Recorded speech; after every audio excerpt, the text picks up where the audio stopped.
Hello, કેમ છો દોસ્તો? સ્વાગત છે તમારા બધાનું. તો આજે આપણે બનાવવાના છીએ આપણી ગુજરાતની મોસ્ટ પોપ્યુલર મીઠાઈ મોહનથાળ. જો કે આમ તો મોહનથાળ છે આપણે પૂરા ઇન્ડિયાનું ફેમસ જ છે, પણ ખાસ કરીને આપણા ગુજરાતી લોકોને આ મોહનથાળ બહુ જ ભાવતો હોય છે.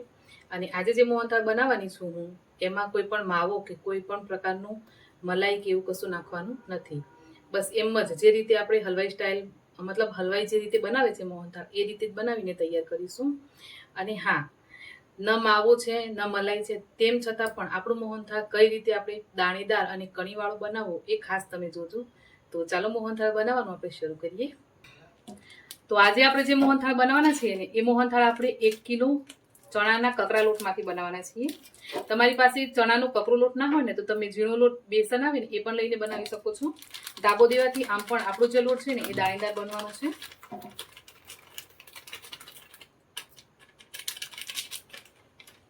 ધાબો દેવા માટે મેં 100 ગ્રામ દૂધ અને 100 ગ્રામ ઘીને ગરમ કરી લીધું છે. વધારે ગરમ નથી કરવાનું, બસ આંગળી અડે ને આંગળી આપણી દાજે ના એવું જ ગરમ કરવાનું છે. હવે આપણે આ રીતે થોડું થોડું કરીને આમાં એડ કરીશું અને આમાં ધાબો દેવાનું.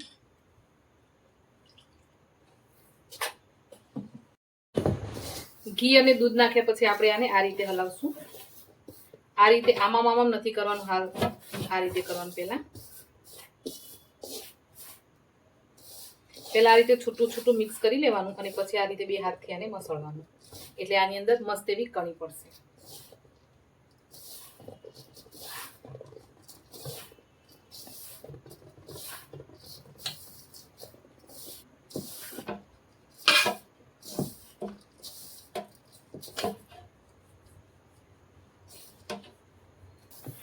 દૂધ અને ઘી બરાબર મિક્સ થઈ ગયા પછી આપણે આને ઢાંકીને રાખવાનું છે. આ રીતે દબાવી અને ઢાંકીને રાખીશું આપણે અડધો કલાક માટે. અડધો કલાક પછી ખોલી અને એને ફરીથી આપણે થોડું આ રીતે મસળી લેવાનું અને એના દાણા છે ને એને ખોલી લેવાના અને ત્યાર પછી આપણે એને ચાયણાથી ચાળી લેશું. તો અહીંયા છે ને ચાયણું બાજરી ચાળવાનું, ચોખા ચાળવાનું જે ચાયણું આવે ને એ લેવાનું. ઘઉં ચાળવાનું હોય નાની એ ચાળીવાળું તો એ પણ લઈ શકાય. અને આ રીતે સરસ ચાળી અને દાણેદાર બેસન તૈયાર કરી લેવાનું. 1 કિલો જ આપણે ચણાનો લોટ લીધો છે મોહનથાળ બનાવવા માટે. 100 ગ્રામ જેટલું આપણે ઘીયામાંથી કાઢી લીધું છે જ્યારે આપણે ધાબો દીધો ત્યારે. બાકીનું ઘી મેં અત્યારે એડ કર્યું છે અને હવે આપણે આમાં લોટ નાખીને શેકવાનું છે. અહીંયા 1 કિલો આપણે કકરા ચણાના લોટમાંથી મોહનથાળ બનાવવાનું છે, તો ઘી પણ આપણને 1 કિલો જોઈશે. એમાં જે આપણે ધાબો દેવાનું ઘી આવ્યું ને એ આ 1 કિલોમાંથી જ લઈ લેવાનું. તો ઘી આપણું થોડું ગરમ થઈ ગયું છે, તો હવે આપણે આમાં આ બેસન જે બનાવી છે તૈયાર એ આમાં એડ કરીશું અને આને શેકીશું. તો બેસન અને ઘીને સાથે મિક્સ કરી અને આપણે છે ને અડધોથી પોણો કલાક જેટલો ટાઈમ લાગશે આને, અને મીડિયમ ફ્લેમ પર આપણે આને શેકતા જવાનું છે. તો જુઓ, જેવું આપણે ઘી અને બેસન બેસન જે મિક્સ કર્યું ને એનાથી તમે જુઓ એકદમ ઘાટું ઘાટું થઈ ગયું છે. પણ હવે આપણે મીડિયમ ફ્લેમ ઉપર આને કન્ટિન્યુ અડધો કલાક સુધી શેકવું પડશે. જેમ જેમ શેકીશું ને એમ એમ ઘી અંદરથી બહાર નીકળવા માંડશે. અને આ જે અત્યારે આપણને ચમચો ફેરવતા ભારે ભારે લાગે છે ને એકદમ હલકું હલકું લાગશે. અને આમ પણ 100 ગ્રામ જેટલું ઘી આપણી બાજુ પર રાખ્યું છે. જરૂરત લાગશે તો આપણે પછીથી આમાં એડ કરીશું. બાકી હાલ આપણે અડધો કલાક સુધી આ જ રીતે આને શેકવાનું છે. પણ હા, ફ્લેમ તમારે ધીમી રાખવી પડશે.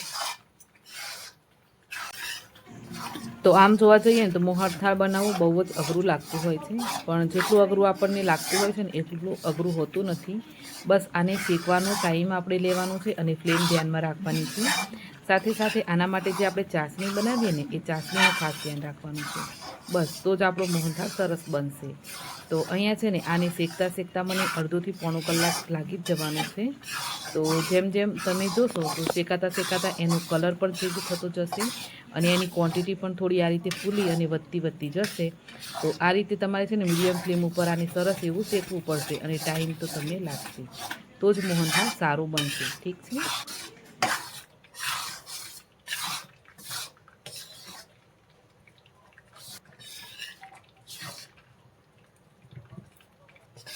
25 થી 30 મિનિટ જેટલો ટાઈમ લાગ્યો છે અને જો બેસન આપણું સરસ શેકાઈ ગયું છે. એકદમ બેસન ફૂલી ગયું છે અને એકદમ હલકું થઈ ગયું છે. એકદમ હલકું બેસન થઈ ગયું છે અને તમે જુઓ એનો દાણો પણ મસ્ત લાલ લાલ થઈ ગયું છે. તો બેસન આપણું સરસ શેકાઈ ગયું છે. ટોટલ મને અહીંયા 30 થી 35 મિનિટ જેટલો ટાઈમ લાગ્યો છે આને શેકતા. આનાથી વધારે નહીં શેકવાનું, નહીં તો મોહનથાળ પછી કડક થશે.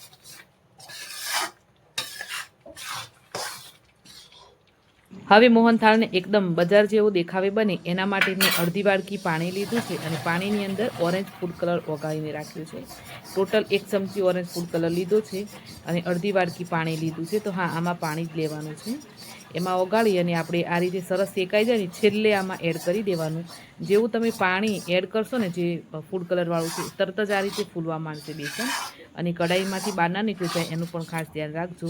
અને સરસ ફૂલવા માંડશે અને તમારે ધીમા હાથે આને મિક્સ કરવાનું અને ત્યાર પછી છે ને જેમ જેમ મિક્સ કરશો ને એમ એ પાછું બેસી જશે.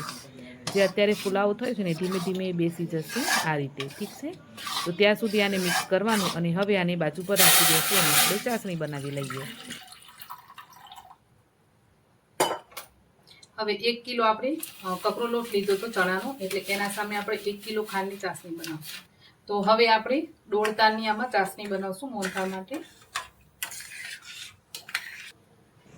ચાસણી બનશે ત્યાં સુધીમાં આપણે પ્લેટને આ રીતે તેલથી સરસ ગ્રીસ કરીને તૈયાર રાખવાની. તો 1 કિલો ખાંડની સામે પાણી જે લેવાનું છે ને એ આપણે 500 ml થી 400-450 ml જેટલું લેવાનું છે. અને વચ્ચે વચ્ચે આપણે જે શેકીને રાખ્યું છે બેસન એની પણ આપણે જોતા રહેવાનું અને ફેરવતા રહેવાનું. અને ચાસણીમાં પણ મેં થોડો ફૂડ કલર એડ કરી દીધો છે. અને હવે આપણે આને મસ્ત 1.5 થી પોણા 2 તારની ચાસણી થાય ત્યાં સુધી પકાવવાનું છે. અને આ રીતે ચાસણી બન્યા પછી તમે હાથમાં લઈ ચેક કરશો તો જાડો જાડો તાર તૈયાર થશે. અને ત્યાં સુધી તમારે આને મસ્ત એવું થવા દેવાનું છે. એકદમ હાથમાં ચીપચીપું લાગવું જોઈએ. ત્યાર પછી ચાસણીને આપણે શેકેલા બેસનની અંદર એડ કરી દેશું અને મિક્સ કરી લેશું. તો જેવી તમે ચાસણી એડ કરશો ને તો તમને આ મિક્સ એકદમ ઢીલું ઢીલું લાગશે, પણ તમારી ગભરાવાની જરૂર નથી. જેમ જેમ મિક્સ કરશો ને એમ એ સરસ ઘાટું થતું જશે. અને આ રીતે સરસ મિક્સ કરી લેવાનું છે. અને ફ્લેવર માટે છે ને આમાં ઇલાયચી પાવડર અને જાયફળ એડ કરવાનું. જાવિત્રી હોય તો જાવિત્રી પણ એડ કરી શકાય છે. મતલબ જે પણ તમારી પાસે ફ્લેવર માટે એડ કરવા જેવી વસ્તુ હોય એ એડ કરી શકાય. મોહનથાળની અંદર તમારે ડ્રાયફ્રૂટ નાખવા હોય તો પણ નાખી શકાય. હું અહીંયા ગાર્નિશિંગમાં ડ્રાયફ્રૂટ લઈશ અને તમે જોઈ શકો જેમ જેમ મિક્સ કર્યું ને એમ આપણું મિક્સ થોડું ધીમે ધીમે ઘાટું થવા લાગ્યું છે. તો ઘણા કહે છે ને કે ફટાફટ મિક્સ કરો અને ફટાફટ ટ્રેમાં એને સેટ કરી દો, એવું કશું નથી. પરફેક્ટ મોહનથાળ તમારો આ રીતે જ બનશે. સરસ એવું તમારે ધીમા હાથે મિક્સ કરતા રહેવાનું. અને આ રીતે શરૂમાં મિક્સ છે ને એ ઢીલું રહેશે. અને ત્યાર પછી તમારે એને ટ્રેની અંદર સેટ કરી દેવાનું. હવે ટ્રેની અંદર મોહનથાળના ચકતા જે છે એની થિકનેસ તમારે જે રીતે રાખવી હોય એ રીતે તમારે ટ્રે લેવાની અને આને આ રીતે સેટ થવા માટે મૂકવાનું છે. ઉપરથી ગાર્નિશ કરવું હોય તો કાજુ, બદામ, પિસ્તા જે પણ વસ્તુથી તમારે ગાર્નિશ કરવું હોય એનાથી તમે આને ગાર્નિશ કરી શકો છો. અને આને સેટ થતાં આ રીતે લિક્વિડ ફોર્મમાં બન્યું હશે મોહનથાળ તો 2-3 કલાક જેવો ટાઈમ લાગશે થોડું સેટ થતાં. બાકી તો તમારે આને ઓવરનાઇટ માટે રાખવો પડશે અને ત્યાર પછી સરસ સેટ થશે. બરાબર? તો અહીંયા મેં છે ને આને આ રીતે સેટ થવા દઈ અને વચ્ચે 1-2 વસ્તુ બનાવી હતી ત્યાં સુધીમાં સેટ થયો હતો. ટોટલ બનાવ્યા પછી 2 થી 3 કલાક જેવો ટાઈમ મેં આને આપ્યો હતો. અને ત્યાર પછી તમને મેં થોડું આને કટ કરી અને પછી પણ બતાવ્યું છે. તો આગળ તમે બન્યા રહેજો. અને આ રીતે છે ને ડ્રાયફ્રૂટ નાખી થોડું ટેપ કરી લેવાનું એટલે સરસ સેટ થઈ જાય. મેં અહીંયા ગાર્નિશિંગ માટે બદામ જ વાપરી છે. આની અંદર છે ને ઓરિજિનલ ટ્રેડિશનલ મોહનથાળની અંદર ચારોલી પણ નાખી શકાય છે ગાર્નિશ કરવા માટે. 2 થી 2.5 કલાક જેવું થયું ત્યાર પછી મોહનથાળ થોડો જામ્યો હતો તો મને થયું કે ચાલો હું તમને આને થોડું પીસ કરી અને બતાવી પણ દઉં કે સરસ એવું સેટ થઈ જશે. તો કટ માર્ક્સ કરી લીધા છે. થોડો ગરમ હોય ને કટ માર્ક્સ કરી લઈએ તો આપણને પ્રોબ્લેમ નહીં થાય. તો આ રીતે મેં કટ માર્ક્સ કરી અને એક કિનારીથી ખૂણામાંથી એક પીસ કાઢીને તમને હું આનું રિઝલ્ટ પણ બતાવીશ. એનાથી તમને ખ્યાલ આવી જશે કે મોહનથાળ છે ને આપણું પરફેક્ટ બન્યું છે. તો આ રીતે કટ કરવાનું. પીસ તમારે જેટલા પણ નાના મોટી સાઈઝના રાખવા હોય એ પણ આપણા પોતાના ઉપર ડિપેન્ડ હોય છે. અને મોહનથાળ છે ને એ ખાસ કરીને કાઢવામાં ખાસ ધ્યાન રાખવાની. કિનારીએથી પહેલાં એક પીસ કાઢવાનું અને ત્યાર પછી બધા પીસ છે ને એ આખા નીકળશે. છેલ્લે તમે મતલબ પહેલો જે પીસ કાઢશો ને કિનારીથી એ થોડો તૂટો ફૂટો નીકળી શકે છે. તો જુઓ મોહનથાળ આપણો સરસ એવું સેટ થયું છે દોસ્તો, જોઈ શકો છો તમે. છે ને એકદમ પોચો પણ છે અને એકદમ સરસ સેટ પણ થયો છે. તો આ રીતે તમે પણ મોહનથાળ બનાવી જરૂરથી ટ્રાય કરજો. અને હા, તમને મારા મોહનથાળની રેસીપી કેવી લાગી છે કોમેન્ટ કરીને જરૂરથી જણાવજો. ઠીક છે? રેસીપી પસંદ આવી હોય ચેનલ ઉપર નવા હો તો પ્લીઝ ચેનલને સબસ્ક્રાઈબ જરૂરથી કરજો. ચાલો મળીશું એક નવી રેસીપી સાથે. આવજો, બાય. Thanks for watching. જય શ્રી કૃષ્ણ.